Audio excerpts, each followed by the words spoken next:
तो अभी तक हमने देखा था कि चेंग लिन को सेक्ट के बारे में बता रहा था। तभी वो लिन से उसका नाम पूछता है, जिस पर लिन अपना नाम आओकी बताता है। अब आगे लेकिन तभी हम देखते हैं कि वह लड़की भी इसे खोजने के लिए चारों तरफ घूम रही होती है और फिर कहने लगती है कि मैं तो उसे काफ़ी टाइम से खोज रही हूँ, लेकिन अभी तक भी मुझे उसके बारे में कोई क्लू नहीं मिला और इसीलिए कहीं ऐसा तो नहीं कि उसके साथ में कुछ हो गया। लेकिन इसके बाद भी हम देखते हैं कि उसे इसके बारे में समझ में नहीं आता और फिर इसीलिए वह यहाँ से चली जाती है। वही चैंग लिन से कहने लगता है कि रूम नंबर जितना छोटा होगा उसकी स्पिरिचुअल एनर्जी उतनी ही ज्यादा होगी। इसके बाद वह इससे कहता है कि मैं केवल माओ जी की वजह से तुम्हें कैब दे रहा हूँ। जिसके बाद हम देखते हैं कि लिन भी इसके स्पिरिचुअल एनर्जी को देखकर काफी खुश हो जाता है और फिर वह इसके लिए इसे थैंक यू कहता है। लेकिन हम देखते हैं कि चैंग इस पर कुछ भी नहीं बोलता और फिर वह तुरंत वहां से चला जाता है। इसके बाद हम देखते हैं कि लिन कैब के अंदर आ गया था, जहां वह सोचने लगता है कि 10,000 डिसेबल में से केवल एक डिसेबल इनर गेट में सिलेक्ट होता है, जबकि सेक्टर को भी सबको नरिश करने के लिए बहुत सारे स्पिरिचुअल पावर को कंज्यूम करने की जरूरत होती है। इसलिए उसे डाउट होने लगता है कि आखिरकार इसके पीछे का इंटेंशन क्या है और फिर उसे डर लगने लगता है कि कहीं यहाँ पर कोई गड़बड़ तो नहीं है।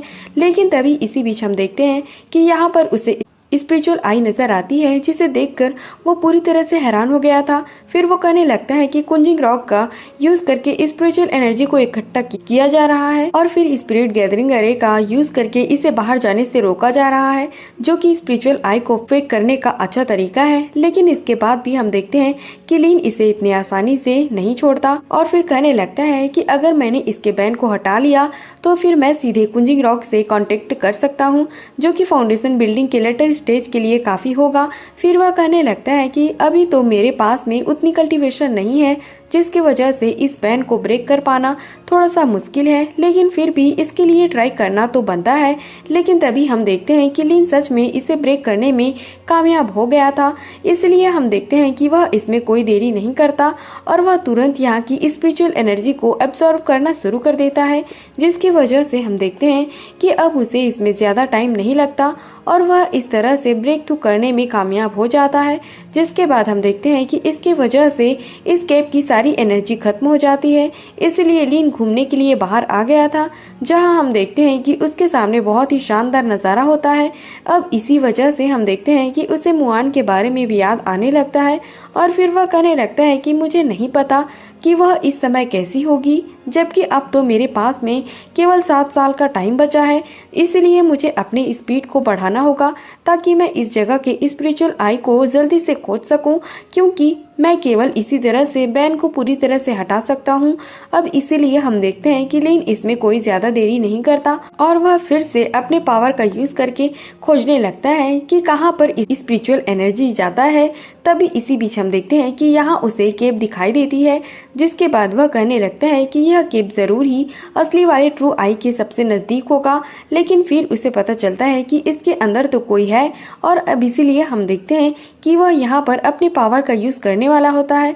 लेकिन तभी इसी वक्त हम देखते हैं कि चैंग भी यहाँ पर आ गया था, जो इसके बढ़े हुए कल्टीवेशन को देखकर पूरी तरह से हैरान हो गया था और फिर कहने लगता है कि यह तो फाउंडेशन बिल्डिंग के ग्रेट परफेक्शन में पहुंच गया, जबकि इसके पास में तो केवल एवरेज वाली टैलेंट है।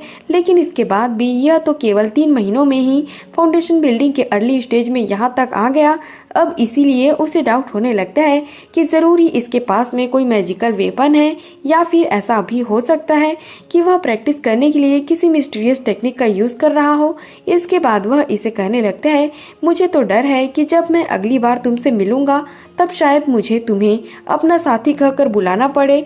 तभी लिन सोचने लगता है कि मैं अपने सोल के कोलैप्स होने की वजह से अपने एबिलिटी को भी नहीं छुपा सकता। इसलिए ऐसा लगता है कि इसने क्लू के बारे में देख लिया, जिसकी वजह से यह आदमी आने वाले समय में जरूर ही प्रॉब्लम बनेगा। इसके बाद वो इसे कहने लगता है कि यह जगह तो असल में बहुत ही शानदार है, इसलिए मैं यहाँ पर दिन और रात सांस लेता रहा, जिसकी वजह से मुझे इसमें सक्सेस मिल गई। तब इस पर चेंग उसे कहने लगता है कि अगर तुम आने वाले 3 महीनों में इलेक्सिर फॉर्मेशन में पहुंच गए तो फिर मुझे लगता है कि तुम्हारे जीतने के चांस बहुत ज्यादा बढ़ जाएगा।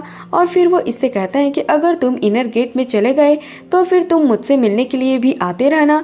लेकिन इसके बाद वो इससे कहता है कि मैं तुम्हें एक बात याद दिला देना चाहता हूँ, क्योंकि यहाँ के हेवनली कंपटीशन के लिए केवल एक रूल है, जिसकी वजह से इसमें लाइफ और डेथ का कोई मतलब नहीं होता, क्योंकि इसमें केवल तुम्हारा जितना मायने रखता है।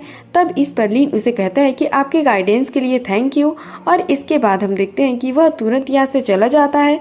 तभी चेंग सोचने लगता है कि अगर मैंने इससे प्रैक्टिस करने के तरीकों को हासिल कर लिया तो फिर मुझे लगता है कि मैं बहुत ही आसानी से इनर गेट में वापस आ सकता हूँ। इसके बाद हम देखते हैं कि वो इसके केप के सामने आ गया था, जहाँ इसके खुले हुए डोर को देखकर इसे काफी अजीब लगता है। लेकिन इसके बाद भी हम देखते हैं कि उसे इसके बारे में कोई ज्यादा चिंता नहीं होती, क्योंकि उसे लगता है कि वो इसे बहुत ही आसानी से संभाल लेगा। लेकिन अब इसके अंदर जाते ही हम देखते हैं कि दरवाजा अपने आप ही बंद हो जाता है, जिसकी वजह से इसकी हालत थोड़ी सी खराब हो जाती है। तभी लीन उसे कहने लगता है कि आखिरकार तुम यहाँ पर आ ही गए, जिस पर चेंग उसे धमकी देते हुए कहता है कि तुम अपने कल्टीवेशन सीक्रेट को मुझे हैंड ओवर कर दो। लेकिन इसके बाद भी हम देखते हैं कि लीन को इसके बारे में कोई डर नहीं होता, और वह इससे कहता है कि नहीं तो फिर तुम क्या करोगे, जिस पर चेंग उसे कहता है कि अगर मैंने तुम्हें यहाँ पर मार भी दिया तो भी कोई मुझसे इसके बारे में सवाल नहीं करेगा, इसलिए मैं चाहता हूँ कि तुम इसे प्यार से मुझे हैंड ओवर कर दो, जिसके बाद मैं तुम्हें छोड़ दूंगा, नहीं तो फिर तुम मरने के लिए रेडी हो जाओ। और फिर इसके बाद हम देखते हैं कि वह अपने पावर का यूज करके इस पर अटैक करता है। लेकिन हम देखते हैं कि लीन ने अपने फॉरबिडन फ्लैग का यूज करके इसे बहुत ही आसानी से रोक लिया था, जिसे देखकर चेंग उसे कहता है कि ऐसा लगता है कि तुम्हारे पास में अभी भी बहुत कुछ है, लेकिन फिर भी आज तुम मेरे हाथों से नहीं बच पाओगे। और फिर इसके बाद हम देखते हैं कि वह फिर से अपने पावर का यूज करके इस पर अटैक करने के लिए कोशिश करता है, मगर तभी हम देखते हैं कि लीन ने अपने पावर का यूज करके इसे बहुत ही आसानी से रोक लिया था, जिसे देखकर चेंग हैरानी से पूछने लगता है कि यह क्या है। लेकिन अब हम देखते हैं कि लीन इसे कोई जवाब नहीं देता और अपने ब्लैक ड्रैगन का यूज करके इसे मारने के लिए रेडी हो जाता है। तब इस पर चेंग उसे कहने लगता है कि तुम मुझे नहीं मार सकते, क्योंकि मैं तो यहाँ के पेरिफेरल मैनेजर हूँ। जिसके बाद लीन उसे कहता है कि पेरिफेरल डिसेबल का लाइफ और डेथ क्या डिनोमिनेशन को इंटरफेयर नहीं करेगा। तब इस पर चेंग उसे कहता है कि शायद तुम इससे नहीं कर सकते, क्योंकि तुम्हारे पास में तो केवल फाउंडेशन पीरियड है। और इसके बाद वो इससे पूछता है कि आखिरकार तुम हो कौन। तब इस पर लीन उसे कहता है कि तुम इसके बारे में जानना डिजर्व नहीं करते। और फिर इसके बाद हम देखते हैं कि वह अपने पावर का यूज करके इसे मार देता है। इसके बाद हम देखते हैं कि उसने इसके इनर एलेक्सिर को भी ले लिया था। वहीं दूसरी तरफ हम देखते हैं कि एक आदमी अपनी कैब में प्रैक्टिस कर रहा होता है।